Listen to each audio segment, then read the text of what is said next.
هو الذي يريكم آياته وينزل لكم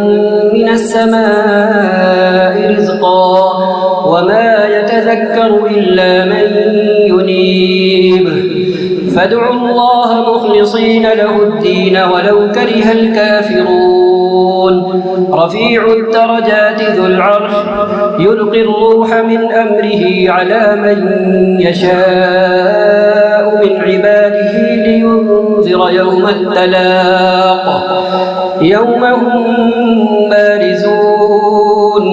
لا يخفى على الله منهم شيء لمن الملك اليوم لله الواحد القهار